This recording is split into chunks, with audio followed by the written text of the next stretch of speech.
I'm gonna win 10 grand in one night.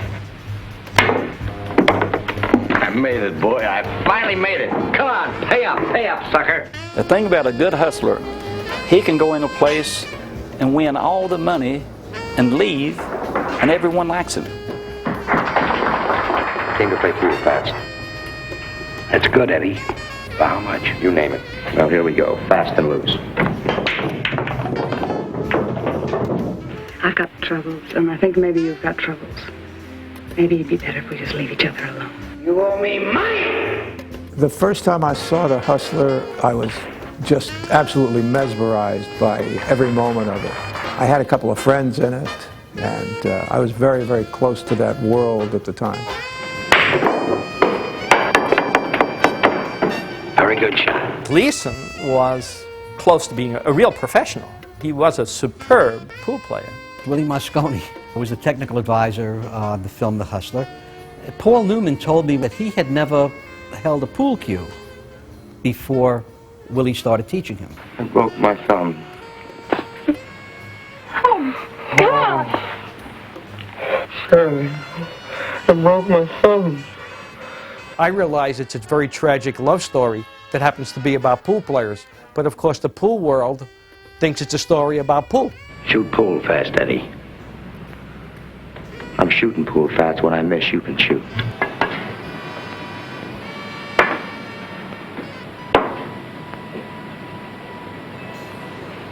You break. This picture was made in '60. It was released in '61. So it still existed within the context, in a general way, of the rotten 50s. The 50s were a time of massive hypocrisy. Following the witch hunts of the McCarthy era, many writers chose subject matter that addressed social issues head-on. I think The Hustler is frankish about some kinds of personal issues, alcoholism or maybe even suicide. That was a characteristic of directors and writers like Bob Ross. These were people who were serious about the movies and felt, I think, that, at the beginnings of their career, that movies had evaded significant issues, personal issues, political issues, social issues, and that sort of thing. And I think it was part of Bob's drive to encompass things that had been eluded, passed over by filmmakers before him. In the late 40s and the early 50s, where a lot of subjects, whether it was discrimination or anti-Semitism, those kinds of topics, began to appear in movies. And I think Bob was terribly taken with those possibilities. He came to Warner's. Melvin Leroy had hired him off of a play that he had done called The Body Beautiful in New York. And he came out and he had one of those 7-year contracts. He became very well known as a screenwriter. Robert Rawson went on to become writer, producer, and director of many films, including All the King's Men in 1949, which won 3 Academy Awards, including Best Picture. Island in the Sun in 1957 for 20th Century Fox, and the critically acclaimed They Came to Cordura in 1959 with an all-star cast that included Gary Cooper and Rita Hayworth. In 1960, he would co-write a screenplay about a popular sport in America. The script was based on a novel by Walter Tevis. The origin of the game goes back, first recorded in 1090. The game was played outdoors, a form of lawn bowls or croquet or cricket.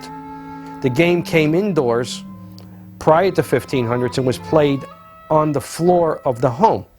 But then the very wealthy noblemen, because those were the only ones who really played the game, could not bend. A lot of them were very obese. So they moved the table to a game table. And then the game really took off in the 1500s with Louis XIV. The word billiard comes from the French bille. So its modern origins would be French. Rawson begins casting. For the role of Fast Eddie Felson, he gets advice from world billiards champion Willie Moscone. Willie had originally suggested Frank Sinatra for the part of Fast Eddie Felson. He was old buddies with Sinatra. He thought he would, be good for the part. He probably would have, but Newman became Fast Eddie Felson. Fats, let you and I shoot a game of straight pools. $100? Well, you shoot big-time pool, Fats. That's what everybody says, you shoot big-time pool. Let's make it $200 a game. Paul was on the money. The way he walked around the table, the way he chalked the cue, the way he eyed the shots. 5 ball. No, this is my table, man. I own it. Paul is a wonderful all-around actor and athlete. He went in there not knowing almost anything about shooting pool. Mosconi coached him and showed him things for a couple of weeks, and he looked like a really good pool player. Visita mi canal. That's 10. You punk, you two-bit punk. Come on, pay up $100. To convey the character traits of the ultimate pool hustler, Jackie Gleason is cast in the role of Minnesota Fats. His repute at that point was based on this somewhat raucous television character that he played. And there's a real delicacy in his playing, you know. Now they say, well, sometimes large men are very graceful, you know, they dance well and stuff, and that is the impression he's conveying in this movie. Boy, he is great. Geez, that old fat man. Look at the way he moves, like a dancer. I like the nice thing, he's powdering his hands, you know, and he's sort of fastidious about his appearance. And then there's a kind of a nice watchfulness about him. He recognizes this very talented guy, the Paul Newman character. How can I lose? And he knows that he is going to be his great rival. The way he looks at him, the way he studies him, the way he, in a sense, conveys appreciation without exactly conveying it, without, you know, showing, because if he did, it'd be a sign of weakness on his part. That's all very nicely done. Yeah, a big creep broke my thumbs. Man named Turk Baker? You know everybody, don't you? Everybody who can hurt me, everybody who can help me, paid. The more sinister side of hustling is depicted by Burt Gordon, as played by New York stage actor George C. Scott. He carried a certain kind of a weight, a certain kind of presence, an intensity about him. If it didn't happen in Louisville, it happened someplace else. If it didn't happen now, it happened 6 months from now. It's kind of a dame she was. That's interesting in the way he plays it. There's something I always remembered about that performance, that stiff-necked quality, you know, that very slow turning and observation. He doesn't actually, until the end of the movie, have an awful lot of dialogue in this picture. It's just a presence, and it's a presence of he's going to get this guy somehow, he's going to get him under his wing, and he's going to destroy him, or attempt to destroy him. This is a terrific performance by Scott. You're going to get your thumbs broken again. And your fingers. If I want them to, they're going to break your right arm in 3 or 4 places. Adding love and meaning to Fast Eddie's life is Sarah Parker, who has demons of her own. She is played by actress Piper Laurie. Piper Laurie very much kept to herself.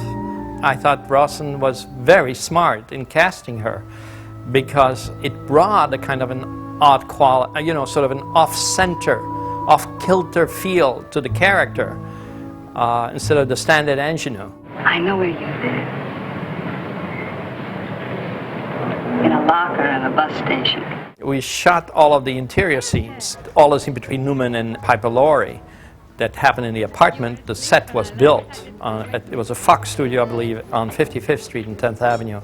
The dressing rooms were like fairly small. They were almost like cells, really. There was an old building, and they were like, I would say the size of them were maybe 10, 12 feet by 8 feet or something, and basically sort of brick and I don't remember a window, to be honest with you. I could be wrong. She went on to furnish that dressing room as if she was going to live in it for the rest of her life. I mean, she had it fully furnished with pictures, and I think she would stay over. My impression is she would actually sleep there. It's a great feeling, boy. It's a real great feeling. Make shots that nobody's ever made before. And you play that game the way nobody's ever played it before. You're not a loser, Eddie. You're a winner. Some men never get to feel that way about anything. To me, this movie is alive in the pool rooms. And to a degree, in everything that directly leads up to the pool playing. I think that's what most of the audience remembers most vividly. And it's what works best in the movie. We had a technical advisor called Willie Mosconi, who was, at that time, I think, world champion. Every pool player was on the set or came to visit was clearly in awe of him. He was a very dapper man. He reminded me of Gleason, oddly enough, because he dressed, you know, always with a tie and a suit. Very, very neat and quiet man, and absolutely brilliant on a pool table. It was like watching a great musician, you know, a great violinist or a great cellist, or, I mean, there was nothing he could not do once he went to work on that pool table. I mean, he was obviously enormously helpful to Paul Newman and to Rawson. Paul Newman told me when I interviewed him for the book that he had never held a pool cue before Willie started teaching him. And Willie taught him not only how to hold the cue, but how to look like a pool player, how to look like a hustler. And Paul, he used to practice at a girls' high school. And he used to come on a motorcycle in disguise so he wouldn't be mobbed. And he'd go down there and he'd practice for hours and hours. And he learned to play. But the really great shots that you see on there, you'd go from Newman's eyes to Willie's hands. And he made the shot. He was a technical advisor, but he's also in the movie. He was always the one that they were giving the money to hold the stakes. You know, it was Moscone. Willie, give him the stake. You got yourself a pool player. Preacher, give me my coat, will you? We're shooting in a location that was absolutely wonderful for that. It was a real pool room called the Ames Pool Room in New York. It was off Times Square. And when you walked in, the feel of it, the filtered light through the windows, the pool tables, it was not a set. It was the real thing, and you just knew it. It was shot by Eugene Shufton, the creator of the Shufton process, which was a different way of doing matte photography that involved literally mirrors. You know that old phrase, they do it all with mirrors out there. Well, the Shufton process actually did do it with mirrors. It was a way of projecting a background by the use of mirrors. And so Shufton was a legendary cinematographer, and I think his lighting in the pool scenes is just fabulous. And I think that's very, very significant part of the success of the movie. See, that reality, the reality of Newman's playing, the reality of Gleason's playing, the reality of George Scott's playing in the pool rooms, and then, you know, sort of capped by the reality of the setting, the reality of the light. It's what's most original about the movie and most authentic about the movie. Since The Hustler was released in 1961, many people who play pool professionally, and even those who play socially, believed Minnesota Fats and Fast Eddie Felsen were based on real people. When Walter Tevis was inducted into the BCA, the Billiard Congress of America's Hall of Fame, he made a statement at the dinner that the two characters in the movie, Minnesota Fats and Fast Eddie, were totally fictitious characters. Now, since then, everyone knows Minnesota Fats, a.k.a. Rudolph Walter Wanderone Jr. After the movie, Fatty legitimately changed his name from Wanderone to Minnesota Fats, had a Social Security card, Minnesota Fats. When we paid him his fees for appearing on TV for the shows that I did, he was paid under the name Minnesota Fats. Fast Eddie, another fellow by the name of Ronnie Allen, who's a great pool player, a great hustler, a great tournament player, said, "This is me." And again, when Walter said, it is totally fiction, they are made up, it is not based on anyone, you have to believe him. The characters of Minnesota Fats, Fast Eddie Felsen, and Bert Gordon were fictional people. However, hustling at pool was real. I would say the hustle started on day one when two fellows entered a room and one thought one was better than the other and figured out some kind of, I don't say a scam, but figured out that he had a better game than his opponent. And I think really the hustle came in more to match play.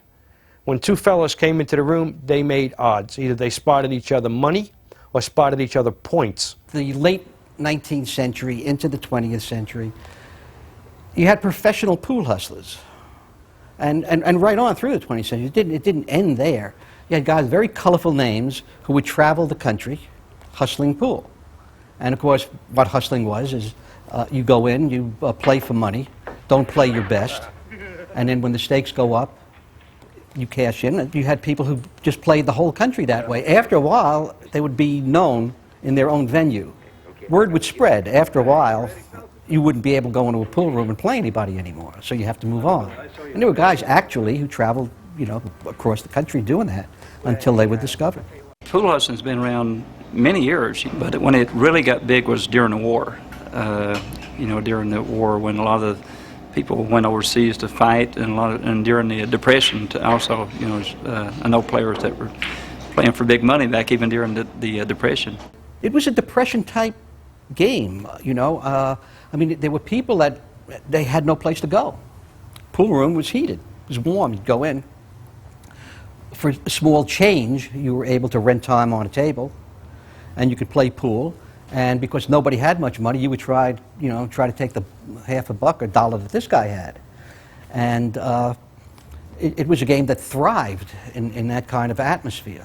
I would say that the one person who gained the most from the movie, other than the industry itself, had to be Fats. When we did the series called The Legendary Pool Players Tournaments, the Great Pool Shootout was the first one in 1978.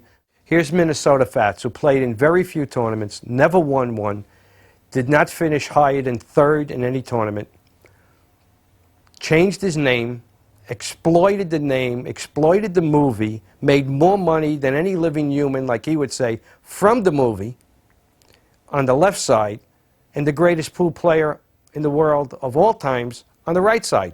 Willie became the greatest by pure ability. His longevity as king was 17 years. He set a record and break a record, almost in the same tournament. He played match games, just like Fats and Fast Eddie played, but challenge matches for his title. And then here's Fatty, on the other side, who knew exactly what buttons to push. He would aggravate Willie to death. And Fats was a showman. Fats was funny. I mean, he would tell Willie things, and Willie would go off like a Roman candle.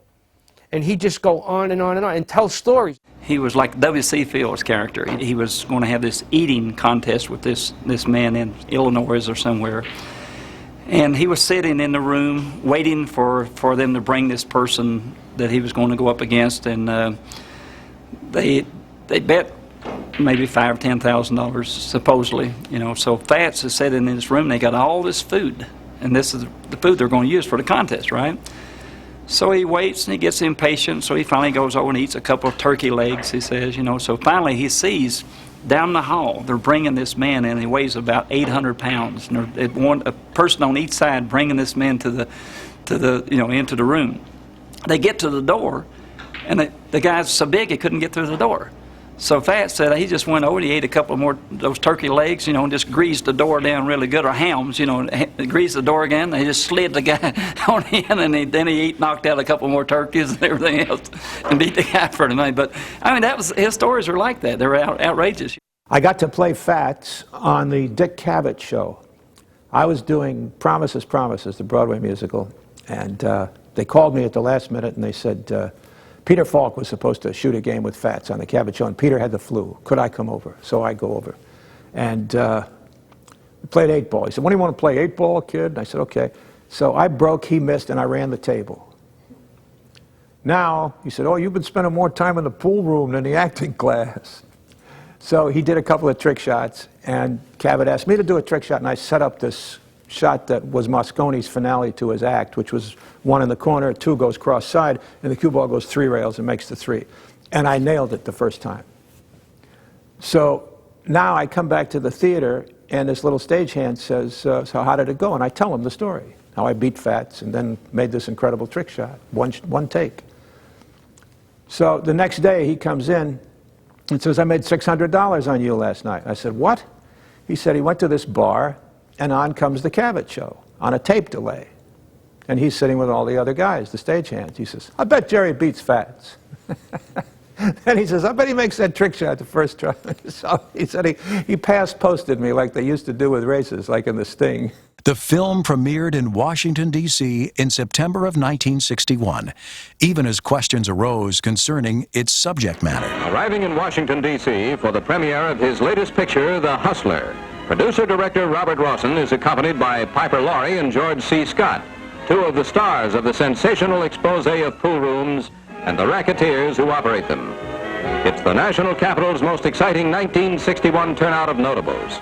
And the trio, joined by Willie Moscone, international billiard champion, and Orville Crouch, form a reception committee to welcome the distinguished first nighters. Senator Henry Jackson of Washington State and Mrs. Estes Kefauver, whose husband is anathema to gangsters and racketeers, are here.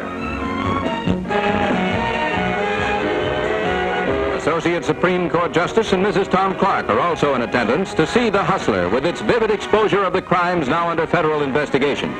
Here, too, are Senator and Mrs. John McClellan of Arkansas. 20th was very worried because he hadn't done well on the film before, and they didn't understand the pool aspect of it. They were terrified that women would not understand pool, and they wanted him to cut the whole opening segment before the picture was released. And furthermore, they were trying to support a picture that was in production in Rome called Cleopatra, which was draining the studio. Richard Burton, whom Bob Rossen knew and who he directed him in Alexander the Great, had somehow got to see this movie. I guess Bob had invited him to it, and he loved it so much that he arranged a late night screening after the Broadway theaters had everybody had done their jobs in the theater. So at 11 o'clock at night, we all went to this screening at Fox, and Burton hosted it. He got up and said that he'd seen the movie and thought it was a marvelous movie and wanted everybody to see it. I know at the time that people were really concerned about The Hustler, the people who had made The Hustler, because the studio was really dumping it out there. It went wide with it. It didn't count on, I think, the very good reviews the picture got. It was actually a movie that we would now say needed to be platformed. It needed to let those reviews sink in and let people come to see, find the movie and find its ultimate audience. Building on its critical acclaim, the film goes on to be nominated for 10 Academy Awards, including Best Actor, Screenplay, Director, and Best Picture. It's a movie that kind of became a legend, in the sense that it disappeared. I know it was a bitter blow. The tragedy of Bob Rossen was he died very young. He had at least another good decade of filmmaking in him, and it's one of those tragedies, because he was a very serious filmmaker. Fat man, you shoot a great game of pool. So do you, Fast Eddie.